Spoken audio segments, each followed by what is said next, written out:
She texted, "Heads up, I told everyone we're on a break." While I was at a conference, I replied, "Cool." Then I moved out, documented everything, and watched her spiral. When she realized I wasn't coming back. All right, Reddit. This happened about 6 months ago, and I'm finally in a place where I can share this absolute disaster without wanting to punch a wall. My girlfriend sent me a text saying she told everyone we were taking a break while I was 1,200 miles away at a work conference. Turns out, she needed that break to hook up with our neighbor. Here's how it all went down, and trust me, it gets wild. I'm 31 male, an engineer for a mid-sized tech company in Austin. Been grinding in this industry for about 8 years now, working my way up from junior developer to senior engineer. The pay's solid, 6 figures with bonuses.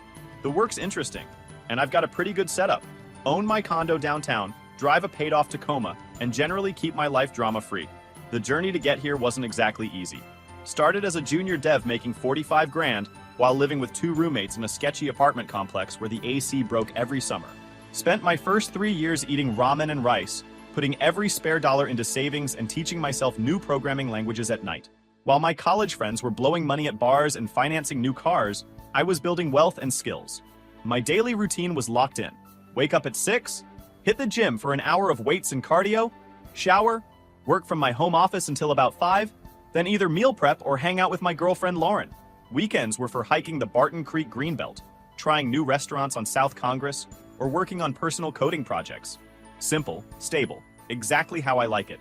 The gym routine started back in college when I realized sitting at a computer all day would destroy my body if I didn't counteract it.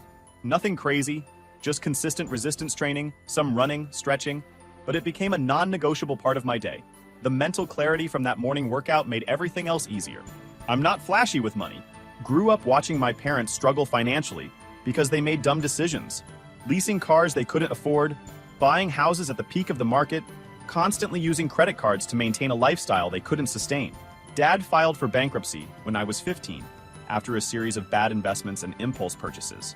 Watching the shame on his face as he explained why we had to sell the house and move into a rental taught me more about money than any finance class ever could. Learned early that wealth isn't about looking rich, it's about actually having money in the bank.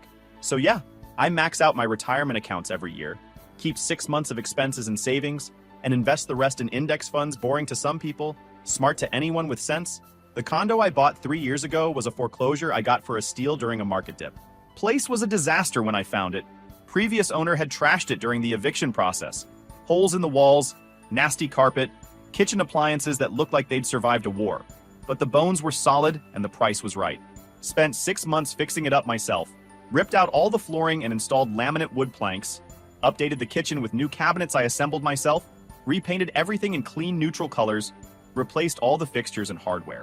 Taught myself most of the skills through online videos because paying contractors would have blown my budget.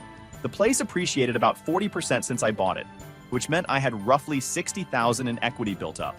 Not bad for 3 years of ownership and sweat equity.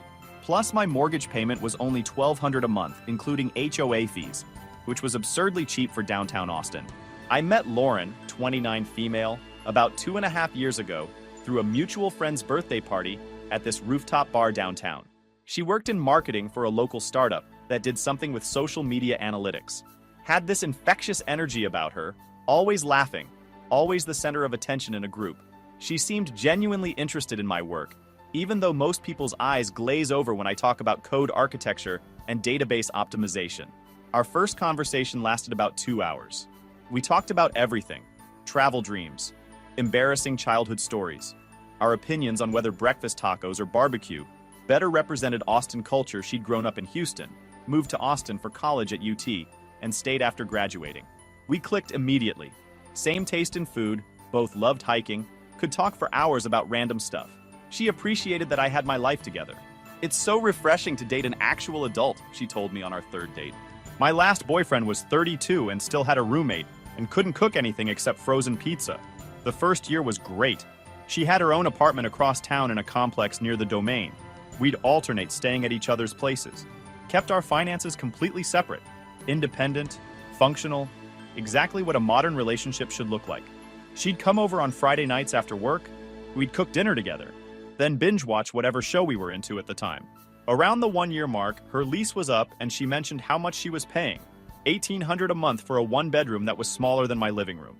That's when she brought up the idea of moving in together. Made sense financially. We were spending most nights together anyway, and splitting expenses meant we'd both save money. I agreed. With one condition: we keep finances separate. She'd pay me rent of $1,200 monthly and half the utilities. I'd maintain sole ownership of the condo. Everything stayed in my name. Mortgage, insurance, HOA, all of it. She'd basically be my tenant who I happened to be dating. She agreed without hesitation. That's totally fair, she said. It's your place. I'm just happy to save money and get to live with you. We even wrote up a simple agreement. Nothing official, just a document stating the terms, so we were both clear. Looking back, that's when subtle things started changing. Nothing dramatic at first, just small shifts that I rationalized away because I wanted things to work. She started making comments about my lifestyle being too structured, said I was obsessed with routines and needed to live a little, but whenever I suggested spontaneous weekend trips or trying new activities, she'd be too tired or had plans with friends. The criticism was constant, but the solutions were never her responsibility. My meal prep Sundays became a point of contention. I'd spend a few hours cooking chicken, rice, vegetables, portioning everything into containers for the week. Efficient, healthy, saved money and time. Lauren started calling it obsessive and sad. Can't you just order food like a normal person? She'd ask. Her friend group started coming around more often. Specifically, her friend Kelsey, single by choice according to her, single because she had the personality of a cactus, according to everyone else, constantly making jokes about relationships being traps and marriage being just a piece of paper that ruins everything. Every time Kelsey came over, Lauren would get weird. More distant, more critical of me. More focused on what we didn't have rather than what we did. Kelsey would plant seeds. Don't you feel like you're settling? Aren't you curious what else is out there? I'd walk into the room and conversations would stop abruptly. Then there was Brandon, our neighbor from Unit 3C mid-30s. Worked in sales for some medical device company, drove a leased BMW 3 Series that he definitely couldn't afford. The kind of guy who wears expensive watches and talks about his investment portfolio, but eats ramen for dinner because he blew his paycheck trying to look successful. We'd exchanged polite nods in the parking garage. Small talk in the elevator, nothing more. He seemed harmless enough. Generic sales guy with too much cologne and not enough substance. Lauren became friendly with him around month 15 of living together. She'd mention running into him at the mailboxes, or how he'd helped her carry groceries up one day when I was at work. He's so nice, she'd say. Offered to help me set up my new printer. She started bringing him up in conversations. Brandon says the restaurant on 5th Street has amazing happy hour specials. Or, Brandon mentioned this hiking trail in Dripping Springs we should try. I didn't think much of it because I'm not the jealous type. Big mistake. The gym time that used to be my morning routine became a point of contention. About 4 months before everything exploded, "You're always at the gym," she'd complain while lying in bed scrolling through her phone. We never have time together in the mornings anymore. Never mind that she stayed in bed until 8:30 every day while I was up at 6. Back by 7:15? About 3 months before everything exploded, I noticed she'd started dressing differently. More effort into her appearance, new clothes that seemed impractical for her office job, full makeup on days she supposedly had no meetings. When I complimented her, she'd brush it off as just wanting to feel good about myself. Then came the phone behavior. Lauren had always been pretty open with her phone.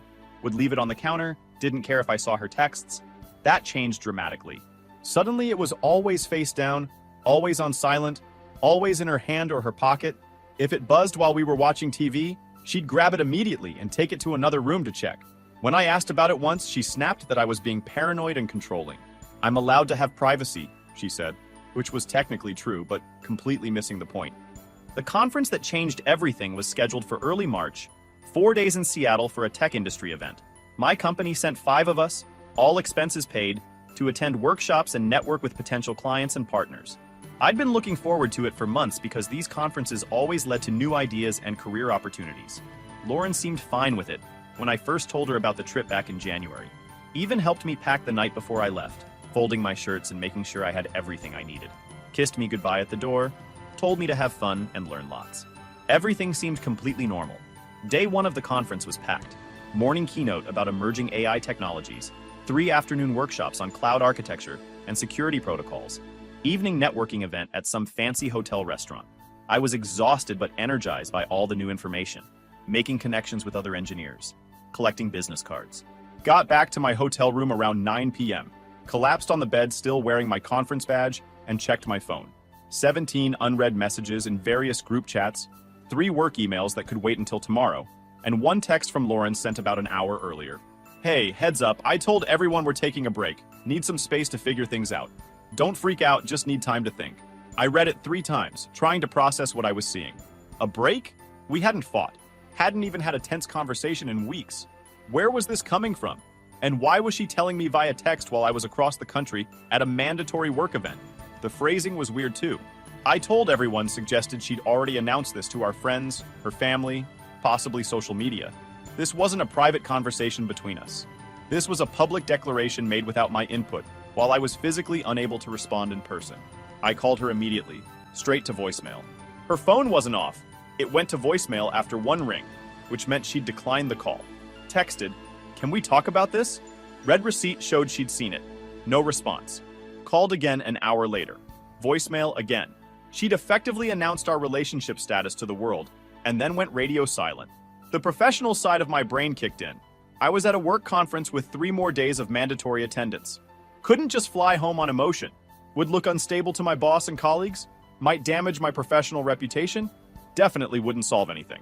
So I took a breath, opened my laptop, and started thinking logically about the situation, like I would approach any complex problem. Break it down into components, analyze the data, identify patterns, develop a solution. If Lauren wanted space, fine. But announcing it to everyone while I was out of town without any prior discussion? That was deliberate. That was calculated. That was someone covering their tracks before I could discover something. And in my experience, when someone wants a sudden break from a relationship, there's usually someone else in the picture. I texted back, keeping it simple. Okay, take the space you need. Then I did what any good engineer does when facing a problem. I started gathering data and documenting everything. First, I checked our shared Google Calendar. Nothing unusual. Checked her social media from my phone. Instagram showed normal posts, food pictures, selfies, the usual content. Nothing posted about a break. Then I remembered something. Our Ring doorbell camera. We'd installed it 6 months ago after there was a break-in in our building. I'd set it up on my account, paid for the subscription, had complete access to all the footage from my phone. I opened the app and started scrubbing through the last few days while I'd been gone. The footage was time-stamped and motion-activated, so it was easy to skim through. Day 1, Monday, nothing notable. Lauren left for work at 8:30, came home at 6:20 with takeout. Normal routine. Day 2, Tuesday, more interesting. She left for work at 8:30 as usual, but came back at 12:15, with Brandon. They were laughing about something as they approached the door. They went inside together. The door didn't open again until 11:40 p.m. Brandon left, doing that guy thing where you adjust your shirt and run your hand through your hair. Lauren stood in the doorway watching him leave, wearing what looked like my old college t-shirt and not much else. I sat there in my hotel room, phone in hand, watching my girlfriend cheat on me in 1080p HD with timestamps. Day 3, Wednesday, the day of her text, similar pattern. Left for work at 8:30, came back at 1:15 with Brandon. Neither emerged until I'd already received the break text. So the timeline was clear. She'd been bringing Brandon over while I was gone, then sent me the break text to retroactively justify what she'd already been doing. The break wasn't about her needing space. It was about her wanting to keep doing what she was already doing without technically being a cheater. I downloaded all the footage, saved it to my phone, uploaded it to my secure cloud storage, and sent copies to my personal email. Whatever happened next, I had documentation. I could confront her over the phone, which would lead to denials and gaslighting, could blow up her phone with accusations, which would make me look crazy, could catch the first flight home and cause a scene, which would damage my professional reputation. Or I could be smart about it, document everything, protect my assets, and let her think she was in control while I systematically removed myself from the situation. The rest of the conference was a blur. I showed up, participated, asked questions, networked, did everything I was supposed to do professionally. But my brain was running calculations in the background, planning my exit strategy. By the time I flew home on day 4, Friday afternoon, I had a complete action plan. The Uber from the airport dropped me at the condo building around 7 p.m. I could see lights on in our unit, could hear voices as I approached the door. Lauren laughing, then a male voice, Brandon, obviously. I used my key and walked in like it was any normal day coming home from a business trip. They were on the couch, not touching, but sitting close, watching some show on Netflix. Both of them jumped when I walked in. The guilt on Lauren's face was immediate. Wide eyes, mouth falling open, body going rigid.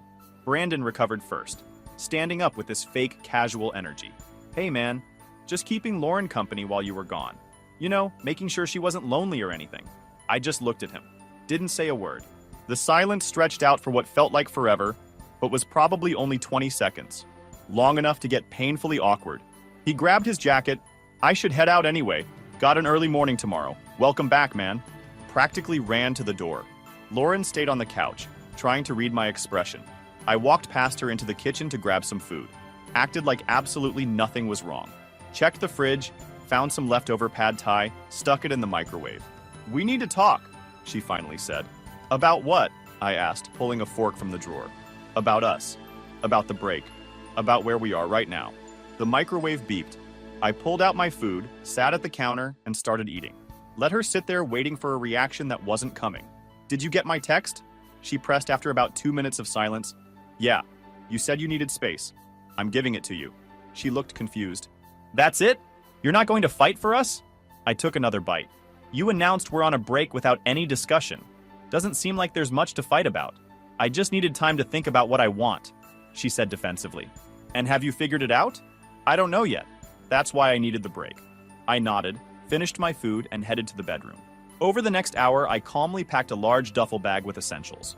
Clothes for a week, toiletries, laptop, important documents. Moved methodically. Lauren appeared in the doorway, getting increasingly agitated. What are you doing? Giving you space, you said you needed it. I didn't mean you should leave. This is your place. Technically, it's my place, yeah. But you want space to figure things out. So I'm making it easy for you. I'll stay somewhere else for a bit. The panic in her eyes was obvious now. This wasn't how it was supposed to go. She wanted to keep me as the stable backup while exploring options with Brandon. My leaving disrupted that plan entirely. Trevor, this is crazy. We should talk about this like adults. We can talk when you've figured out what you want. Until then, you've got all the space you could possibly need. I grabbed my bags and walked toward the door. She followed, voice getting higher. This isn't what I wanted. I just needed some time to think. I'm not abandoning you. I'm giving you the space you explicitly asked for. I closed the door gently behind me. I'd already booked an extended stay hotel near my office. Checked in, settled into room 237, and started phase 2 of the plan. First call, my lawyer. Yeah, I know that sounds extreme for a girlfriend situation, but when you own property and someone else lives there, you need to understand your legal position. Left a message. Hey Tom, it's Trevor Walsh. Need to schedule a consultation about a tenant situation. Tom called back Saturday morning. I gave him the situation. Girlfriend pays rent, not on the lease. Relationship is over, need to understand my options. Good news is you're protected, he said. She's legally a tenant. Bad news is you can't just kick her out. You need to give her proper notice. How much notice? Texas law requires 30 days written notice for month-to-month tenancies. You deliver that notice, she has 30 days to vacate. If she refuses after that, you file for formal eviction. And I need to put this in writing? Absolutely dated, signed, delivered via certified mail. Also send a copy via email. Document everything. We scheduled an appointment for Monday to draft the official notice. Second action, documentation. I created a folder on my laptop and started organizing everything. Scanned the rental agreement Lauren had signed, downloaded all the Ring camera footage, screenshot every text message, created a spreadsheet tracking her rent payments. The spreadsheet revealed something interesting. She'd been late with rent 4 times in the past 6 months. I'd let it slide because we were in a relationship. That documented pattern would help if this went to court. Third, changed all my passwords. Email, banking, streaming services, cloud storage, everything. Used a password manager to generate new random strings. Also enabled 2-factor authentication on everything. Fourth, contacted building management. Explained that my girlfriend and I were separating, that I was the sole owner, and that I'd be delivering her a notice to vacate. Asked them to note that only I was authorized to make decisions about the unit. The property manager understood. We see this a lot. Just make sure you follow proper legal procedures. Change your locks after she moves out. Fifth, documented the current state of the condo. I drove back Saturday afternoon while Lauren was out and spent 2 hours photographing everything. Every room, every surface, every piece of furniture, created a dated record. Also did inventory of what was mine versus hers. Turned out almost everything was mine. The couch, bed, TV, kitchen table, desk, all purchased before she moved in. Found something interesting during my documentation. Hidden in her nightstand drawer was a burner phone. Cheap Android with a cracked screen. Turned it on, found text messages between her and Brandon going back 4 months. Hundreds of messages about when I'd be at work, complaints about me being boring. One message from 3 weeks ago. He's so predictable, gym every morning, work all day. It's like living with a robot. Brandon, you make me feel alive again. I took photos of every message, backed them up, then put the phone back exactly where I found it. Monday morning, I met with Tom. We drafted the notice to vacate, reviewed it multiple times. The notice was formal. This letter serves as 30 days notice that your tenancy at address will end on April 15, 2024. Please make arrangements for alternative housing. All rent and utilities should be paid current through your final day of residency. I sent the letters that afternoon, certified mail to her work address. Email to both work and personal addresses with read receipts. The reaction came within hours. My phone started ringing around 4 p.m. Lauren calling from multiple numbers. I didn't answer. The texts poured in. Did you really send me eviction papers at my job? Everyone here saw the certified letter. You can't just kick me out, I have rights. This is illegal. Call me right now. I didn't respond to any of them. Around 7 p.m., she showed up at the hotel. Called the front desk immediately. There's someone about to come in who I don't want to see. Can you please not give her my room number? The desk clerk. Is this a safety concern? It's a domestic situation, we're separated, and I'd prefer not to interact.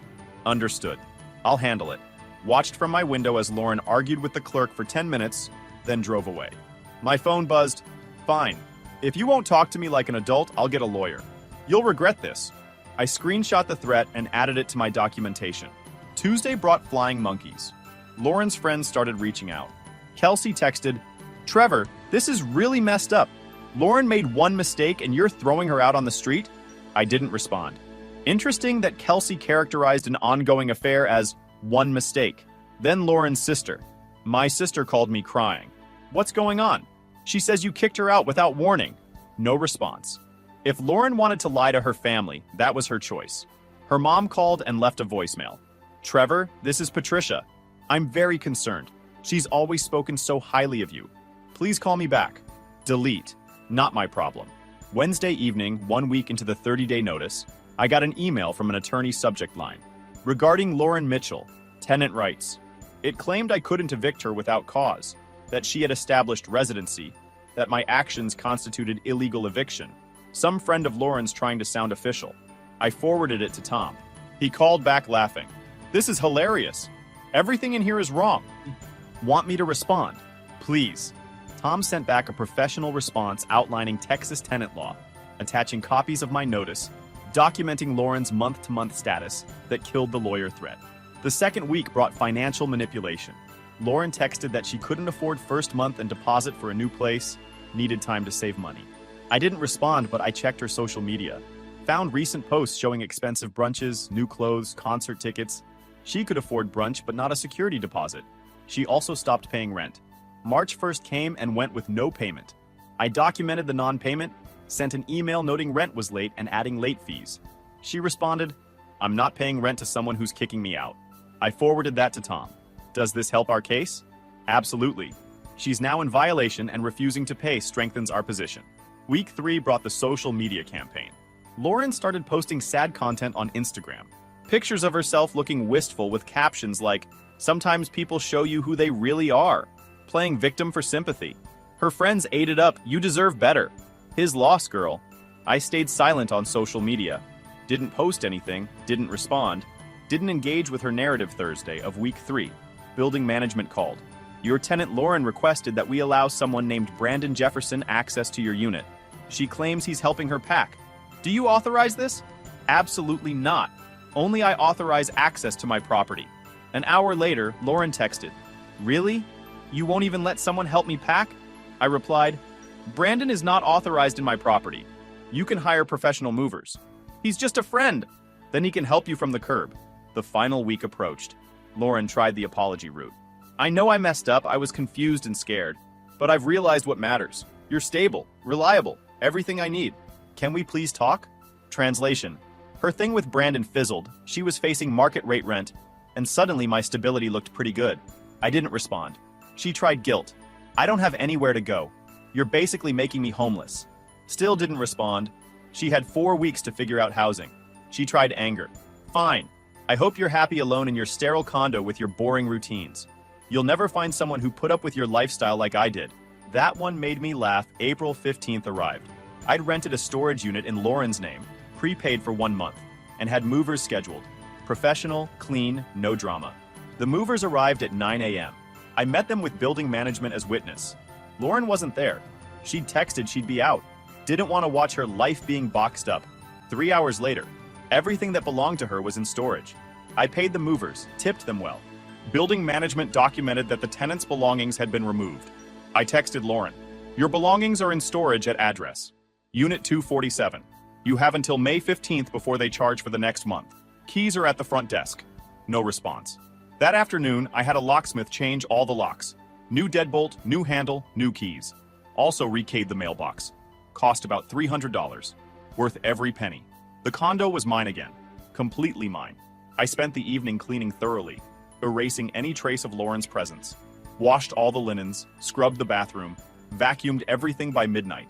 The place was spotless and entirely mine. I walked through room by room. My space, my rules, my peace. Moved back in the next day. The familiar space felt different now. Lighter, cleaner, mine in a way it hadn't been for over a year. The following weeks brought predictable aftermath. Lauren texted from new numbers, asking if we could talk about closure. I didn't respond. She tried calling from various numbers, blocked each one. She tried emailing, set up a filter to auto-delete.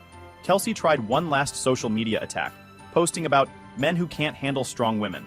It didn't get much traction. Most people had figured out Lauren had been cheating.